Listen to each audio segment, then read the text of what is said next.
Investing isn't as complicated as you may think. In this video, I'll provide a step-by-step guide and break down how the stock market works and how you can start investing with confidence.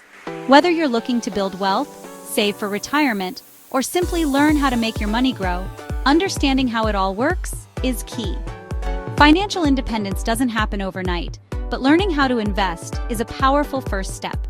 In this video, we'll walk through important concepts like the difference between active and passive income, how the stock market works, how to choose a brokerage, and several popular investing strategies.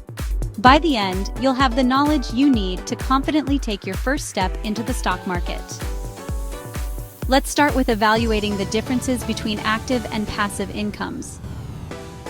Active income is money you earn by working. This includes your salary, hourly wages, or freelance work. Basically, you work, you get paid. If you stop working, then so does your income. Passive income is different.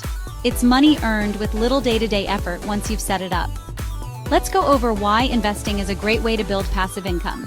For example, when you buy stocks, you might earn money through dividends. These are regular payments companies make to their shareholders. You can also make a profit by selling stocks if their value goes up. Passive income allows your money to work for you, even when you're not working. Over time, this can help you build wealth, reach financial goals, and gain more freedom. What exactly are stocks? Stocks represent ownership in a company. When you buy a share, you're buying a small piece of that company and you become what's called a shareholder. That means if the company does well, your investment may grow, and you might also receive dividends. Let's look at an example. If you own shares in Coca-Cola, whether you own 1 share or 1,000 shares, you own a piece of the company. If it grows and makes money, you benefit. As a shareholder, you also get a say in major company decisions. You have the opportunity to vote on the board of directors. You also get access to company financial reports. Stocks can be a great way to grow your money, but they also carry risks. The stock market can be volatile, so prices are prone to go up and down. So the next step is acquiring these stocks. To buy and sell stocks, you'll need a brokerage account. These accounts are platforms that give you access to the stock market. If you're just starting out, look for one that's easy to use and beginner-friendly. One popular option to consider is Robinhood. They offer an app with a simple interface and a very user-friendly experience without trading fees. There are others, such as the traditional finance companies like Fidelity or Charles Schwab. Before choosing a brokerage, consider things like fees, their track record with customer support, education resources, and if there are any minimum deposit requirements. Make sure the platform fits your goals and comfort level. A good brokerage makes investing easier, so take your time choosing the one that works for you. Once you're set up with a brokerage account, it's time to start investing. Let's start with the 4 common strategies for stock market investing. These can help guide your decisions depending on your goals and risk tolerance. The first strategy is dividend investing. This strategy focuses on buying stocks that pay dividends. It's great for generating regular income. Many investors reinvest their dividends to buy more shares, which helps your investment grow faster over time. Companies like Coca-Cola and Johnson & Johnson are known for consistent dividend payments. 2 aspects to look for are dividend yield and payout ratio. Dividend yield is how much the company pays compared to its stock price. Payout ratio tells you if the dividend is sustainable. The next strategy is value investing. Value investors look for companies whose stock price is lower than what they're really worth. They buy undervalued stocks and wait for the market to catch on.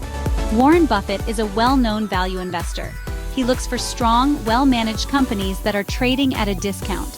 The key metric to look for with value investing is their price-to-earnings, or PE ratio. A stock showing a low PE ratio could mean that a stock is undervalued. The third strategy is growth investing.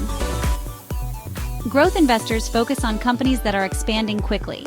These companies usually reinvest their profits to keep growing, so they likely won't pay dividends. Examples of growth companies are Amazon, Tesla, and Netflix. These companies have changed their industries and have been on pace for rapid expansion.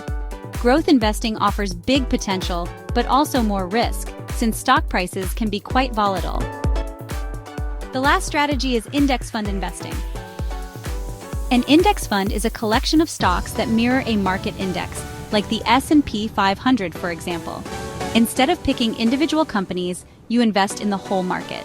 This strategy is threefold. It's diversified, low cost, and passive.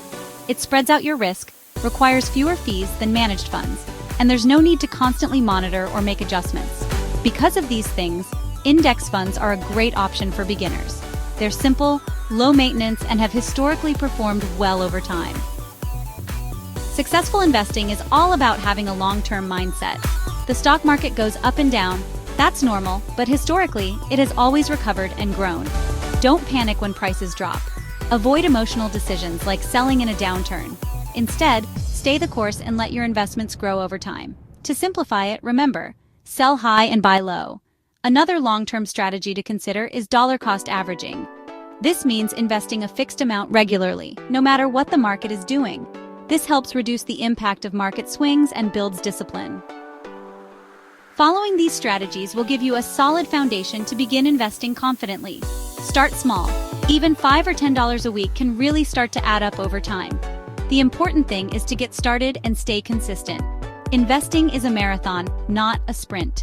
If you found this video helpful, give it a thumbs up and subscribe. Share it with your friends and check out my other videos for basic financial knowledge like this one here.